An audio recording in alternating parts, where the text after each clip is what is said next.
Aqui conosco por imagens no Jornal da Manhã, nossa colega jornalista Vera Magalhães. Tudo bem, Vera? Bom dia para você. Bom dia, Thiago Berraich, bom dia a todos no estúdio e a todo mundo que acompanha o Jornal da Manhã. Ô Vera, ontem você acompanhou atentamente a sessão do Supremo e hoje o STF retoma a discussão sobre a homologação das delações premiadas e do questionamento sobre se o ministro Fachin deve ou não permanecer como relator do caso JBS. Já é possível prever ou pelo menos enxergar uma maioria clara nesse julgamento, hein, Vera? Foi possível sim, Thiago, graças aos vários apartes que houve no primeiro dia, que impediram inclusive que mais ministros votassem. Só votaram 2 até agora, o próprio relator, ministro Edson Fachin, e o ministro novato lá na corte, o Alexandre de Moraes. Ambos pelo entendimento de que não cabe ao juiz, ou ao relator, ou ao ministro, no caso, juízo de valor sobre as delações do ato da homologação, que esse ato é apenas formal, não cabe entrar no mérito do que foi prometido, do que foi acordado entre o delator e o Ministério Público, e de que, portanto, um juiz pode sim, de maneira monocrática, como o próprio Supremo vem decidindo, pelo menos desde 2015, em vários casos, homologar uma delação. E também os 2 ministros entenderam que não é o caso de rever o acordo da JBS agora, e muito menos de tirar o ministro Edson Fachin da relatoria. Tanto nas manifestações do Ministério Público, quanto dos advogados e também nos ministros que já se manifestaram, uma expressão se sobressaiu, Thiago. Essa expressão é segurança jurídica. Todos eles, os 2 que votaram, os outros que intervieram, disseram que seria muito ruim para a segurança jurídica rever agora esse acordo de delação, ainda que haja críticas ao que foi feito, mas que isso geraria insegurança jurídica nos acordos já firmados, nos que estão em andamento e para acordos futuros, e que isso seria o Estado praticamente ser desleal com os delatores, porque ele fez um acordo, rever depois que isso já está em andamento seria deslealdade. Eu digo todos, mas são quase todos, Thiago. O ministro Gilmar Mendes fez uma intervenção bastante dura contra o Ministério Público, de outro lado, mas ele ficou isolado. Ele chegou a propor até que o ministro Celso de Mello falasse também na linha dele, mas o ministro foi em outra linha. Então a tendência, como você me perguntou, é que a maioria dos ministros vote pelo entendimento de que não cabe tirar do juiz ou do relator este poder que é dado pela lei de homologar as delações, e também não deve se mexer em nada agora no acordo de delação, embora vários deles tenham dito que os termos do acordo da JBS podem ser revistos ou podem ser discutidos mais na frente, na hora da sentença. E esse isolamento a que você se refere seria um isolamento integral de Gilmar Mendes, não só nas suas críticas ao MP, mas também ao Instituto da Delação?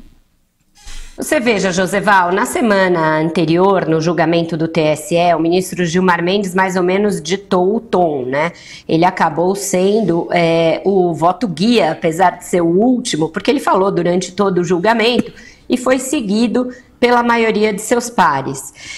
Mas ontem foi diferente. Ele fez uma intervenção bastante ríspida quando o ministro Alexandre de Moraes estava votando.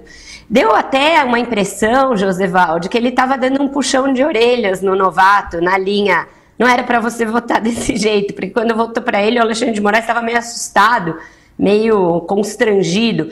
O Gilmar foi daquele estilo Gilmar, bastante duro, e disse que o Ministério Público estava legislando nos acordos de delação, que estava descumprindo a lei, perguntou quais eram os limites para a atuação no Ministério Público, dizendo que ele pode muito, mas não pode tudo. E aí se voltou para o decano, até assim, lateralmente, voltando o rosto para ele, falou: Vossa Excelência ensinava diferente, querendo constrangê-lo a apoiá-lo. Pois bem, quando a palavra voltou para o ministro Alexandre de Moraes, o Celso de Mello, até então muito discreto no julgamento, fez questão de fazer uma parte.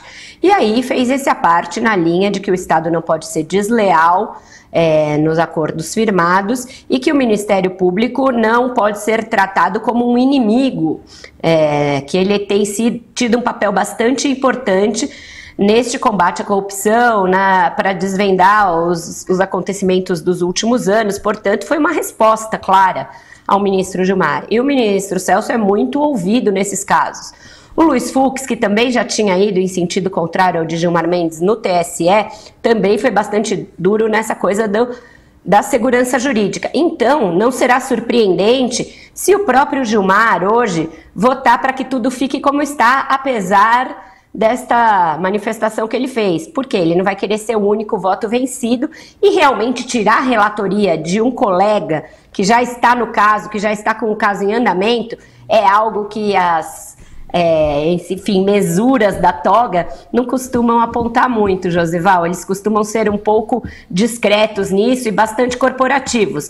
Então ele fez ali um movimento para ver se criava uma divergência que ele acompanhasse depois. Isso não se configurou. Não será estranho se a maioria ou até a unanimidade da corte acabar mantendo tudo como está no quartel de Abrantes. Agora, a respeito da delação em si, essa análise dos ministros, apenas 2 votaram. Também gostaria de ouvi-la, Vera. Porque é que uma delação foi feita para descobrir, sei lá, você vai confessar quem roubou a galinha da comadre Maria, coisas aqui no chão da rua. Acontece que a delação é uma explosão atômica na República e que está no colo do Supremo, não é isso, Vera? Essa que está aí no ar. Eu não tenho muita certeza sobre o objetivo que motivou a inclusão do Instituto da Delação, que existe em sistemas jurídicos de vários lugares do mundo, aqui no Brasil. Eu sei que tem uma lei recente, que você sabe também, que a regulamenta, e que foi o que motivou e permitiu que ela passasse a ser usada como um instituto valioso, precioso para esses casos aí de organizações criminosas, de grandes escândalos envolvendo múltiplos organismos do Estado, envolvendo vários partidos, várias empresas. Hoje ela é um ponto central da Lava Jato. Sem ela, eu e você e todos nós sabemos que muito não teria sido descoberto. E ela também foi reforçada, acabou sendo reforçada nesses debates de ontem, Joseval, porque vários dos ministros se manifestaram pela importância dos acordos e no sentido de que sim, eles estão sendo efetivamente empregados, porque é o Ministério Público e a parte que tem de negociar os termos. O ministro Fux, se não me engano, foi ele quem falou, ele até disse, a lei sabiamente excluiu o juiz deste momento do ato jurídico, porque o juiz terá de se manifestar a posteriori. Então, eu acho que se o julgamento em questão poderia ser um risco para as delações, ele vai acabar por fortalecê-las, por legitimá-las como um instituto válido de obtenção de provas e de ajuda nos processos de investigação contra crimes do colarinho branco, crimes de corrupção, etc.